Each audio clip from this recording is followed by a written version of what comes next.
नमस्ते दोस्तों। आज हम बात करेंगे अमेरिका में भारतीय डिलीवरी बॉय को जेल। अमेरिका के टेक्सास राज्य के डलास शहर में रहने वाला 26 साल का भारतीय युवक विवेक चौहान पिछले 3 साल से डिलीवरी बॉय का काम कर रहा था। वह उत्तर प्रदेश के एक छोटे से कस्बे में अमेरिका आया था। उसके पिता किसान थे, माँ गृहिणी थी। घर की आर्थिक हालत अच्छी नहीं थी। परिवार ने खेत गिरवे रखकर उसे पढ़ाने के लिए विदेश भेजा था। विवेक का सपना था कि वह मेहनत करके परिवार का कर्ज उतारेगा, छोटी बहन की पढ़ाई पूरी करवाएगा, माता पिता के लिए नया घर बनवाएगा। अमेरिका पहुंचने के बाद उसे समझ में आ गया कि यहाँ की जिंदगी बाहर से जितनी चमकदार दिखती है, अंदर से उतनी आसान नहीं होती। किराया महंगा था, खाना महंगा था, बीमा महंगा था। हर महीने खर्च निकालने के बाद उसके पास बहुत कम पैसे बचते थे। फिर भी उसने कभी हार नहीं मानी। वह सुबह ऑनलाइन क्लास करता, दोपहर से देर रात तक डिलीवरी करता, कई बार दिन में 14 से 16 घंटे तक काम करता। बारिश हो या तेज धूप, बर्फ गिरे या आंधी चले, वह समय पर ऑर्डर पहुंचाने की पूरी कोशिश करता। उसके अच्छे व्यवहार के कारण ग्राहक भी उसे पसंद करते थे। उसे अच्छी सेटिंग मिलती थी। यही उसकी सबसे बड़ी पूंजी थी। एक रविवार की शाम शहर में हल्की बारिश हो रही थी। सड़कें गिल्ली, ट्रैफिक बहुत ज़्यादा था। लोग ने घर बैठे खाना मंगाना शुरू कर दिया था। विवेक के मोबाइल पर लगातार ऑर्डर आ रहे थे। उसने सोचा कि आज ज़्यादा काम कर लेता हूँ, महीने का किराया भी देना है। तभी उसके फ़ोन पर एक बड़ा ऑर्डर आया। ऑर्डर की कीमत काफ़ी ज़्यादा थी। उसमें कई महंगे खाने के पैकेट और कुछ पेय पदार्थ थे। ऐप पर लिखा था कि ग्राहक जल्दी डिलीवरी चाहता है। विवेक ने ऑर्डर स्वीकार किया और रेस्टोरेंट पहुंच गया। वहां भीड़ थी। उसे लगभग 20 मिनट इंतजार करना पड़ा। आखिरकार पैकेट मिला और वह बताया गया पते की ओर निकल पड़ा। जिस इलाके में उसे जाना था वह शहर का काफ़ी शांत और अमीर इलाका था। बड़े बड़े मकान थे, सड़कें खाली थी, बारिश और तेज हो गई थी, अंधेरा भी बढ़ चुका था। जीपीएस बार बार रास्ता बदल दे रहा था। आखिरकार वह एक बड़े सफ़ेद मकान के सामने पहुंचा। ऐप ने बताया कि यही पता है। उसने गाड़ी पार्क की, खाने का बैग उठाया, दरवाजे की ओर बढ़ा। तभी उसे लगा कि घर के बाहर कोई हलचल है, लेकिन बारिश की वजह से साफ दिखाई नहीं दे रहा था। उसने घंटी बजाई, कोई जवाब नहीं आया। उसने दोबारा घंटी दबाई, तभी पीछे से तेज आवाज़ आई, हाथ ऊपर करो। विवेक घबरा गया। उसने पीछे मुड़कर देखा। 2 पुलिस अधिकारी बंदूक ताने खड़े थे। उनके साथ एक और अधिकारी भी था। उन्होंने उसे जमीन पर बैठने का आदेश दिया। विवेक कुछ समझ नहीं पा रहा था। उसने कहा कि वह सिर्फ डिलीवरी देने आया है, लेकिन किसी ने उसकी बात नहीं सुनी। एक अधिकारी ने उसका बैग छीन लिया, दूसरे ने उसके हाथ पीछे करके हथकड़ी लगा दी। विवेक बार बार कहता रहा कि उसने कुछ गलत नहीं किया, वह केवल खाना पहुंचाने आया है, लेकिन पुलिस अधिकारी लगातार उससे सवाल पूछते रहे। आसपास के कुछ लोग भी बाहर निकल आए। सब लोग उसे ऐसे देख रहे थे जैसे वह कोई बड़ा अपराधी हो। कुछ ही मिनटों में पुलिस की कई गाड़ियां वहां पहुंच गई। विवेक को पुलिस वाहन में बैठा दिया गया। उसके मोबाइल और पहचान पत्र अपने कब्जे में ले लिया गए। रास्ते पर भर वह पूछता रहा कि उसकी गलती क्या है, लेकिन कोई स्पष्ट जवाब नहीं मिला। पुलिस स्टेशन पहुंचने के बाद उससे लंबी पूछताछ शुरू हुई। उससे पूछा गया कि वह इस घर पर क्यों आया, किसने भेजा, क्या वह घर के मालिक को जानता है, क्या उसका किसी गैंग से संबंध है। विवेक हर सवाल का एक ही जवाब देता रहा। उसने कहा कि वह सिर्फ ऐप के जरिए ऑर्डर लेकर आया था, उसका किसी से कोई संबंध नहीं है। लेकिन पुलिस अधिकारियों के चेहरे देखकर उसे लग रहा था कि वे उसकी बात पर विश्वास नहीं कर रहे। पूछताछ गए घंटे चली, रात बीत गई, सुबह हो गई, फिर भी उसे जाने नहीं दिया गया। उसे एक छोटे से कमरे में बैठा दिया गया। वहां उसने पहली बार जेल जैसी जगह देखी। उसके मन में डर बढ़ता जा रहा था। उसे अपने माता पिता की याद आने लगी। अगर उन्हें यह खबर मिल गई तो वे टूट जाएंगे। उसने कई बार फ़ोन करने की अनुमति मांगी, लेकिन उसे तुरंत अनुमति नहीं मिली। उसकी आंखों में आंसू आ गए।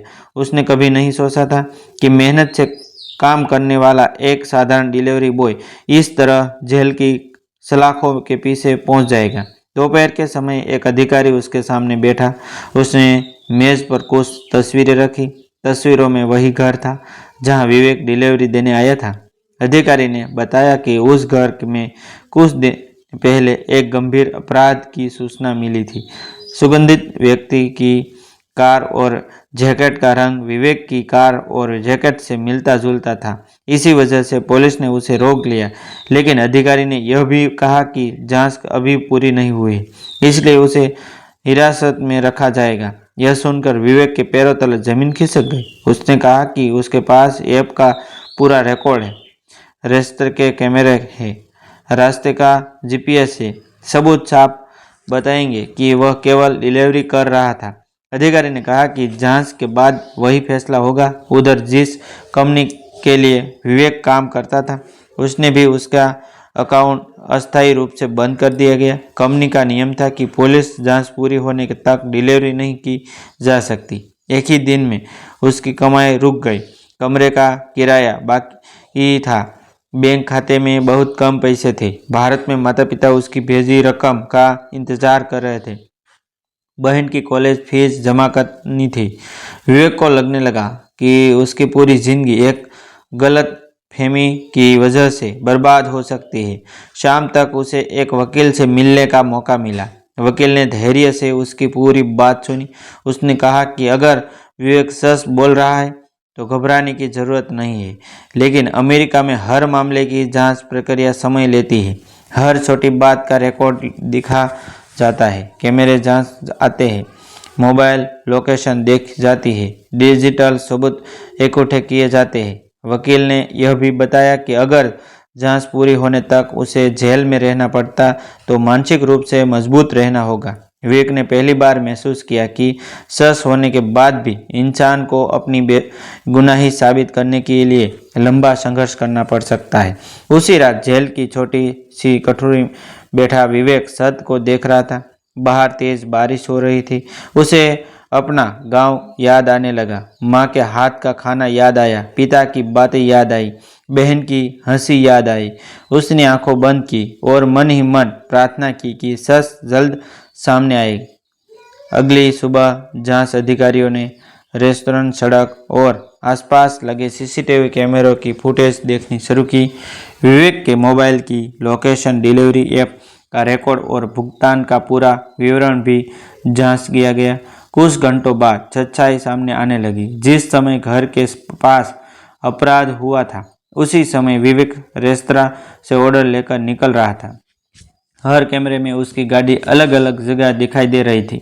अब पुलिस को समझ आ गया कि केवल कार और जैकेट का रंग मिलने के कारण उस पर शक किया गया था। असली आरोपी कोई और था। इसी बीच एक और सीसीटीवी फुटेज मिली। उसमें एक सुगंधित व्यक्ति घटना के बाद दूसरी दिशा में भागता दिखाई दिया।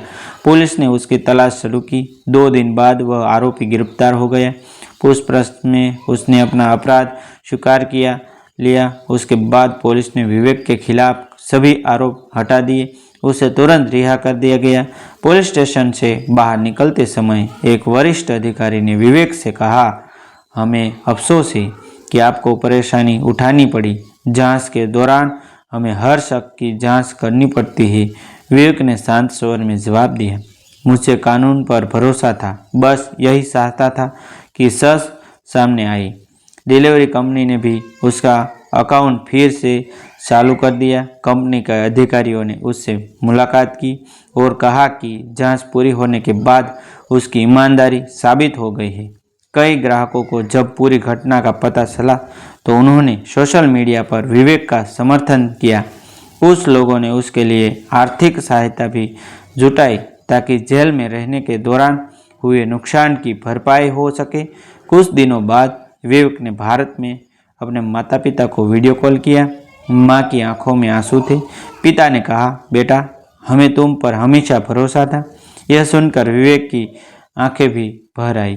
उसने महसूस किया कि कठिन समय में परिवार का विश्वास सबसे बड़ी ताकत होता है। उस घटना के बाद विवेक पहले से भी अधिक सावधान और आत्मविश्वासी हो गया। उसने तय किया कि वह अपने जैसे नए भारतीय छात्रों और कामगारों को अमेरिका के कानून, उनके अधिकारों और आपात स्थिति में क्या करना चाहिए इसकी जानकारी देगा। धीरे धीरे वह कई लोगों के लिए प्रेरणा बन गई। इस घटना ने एक बड़ी सीख दी।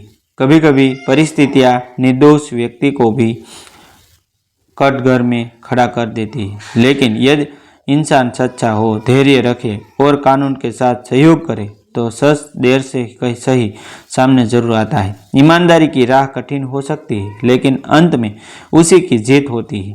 डिस्क्लेमर: ये कहानी मनोरंजन और जागरूकता के उद्देश्य से लिखी गई है। एक काल्पनिक रचना है। इसका किसी वास्तविक व्यक्ति, घटना, संस्था या स्थान से कोई संबंध नहीं है। यदि कोई समानता प्रतीत होती है तो मात्र संयोग है। थैंक यू दोस्तों। फिर मिलते हैं एक नई वीडियो के साथ, एक नई स्टोरी के साथ। तब तक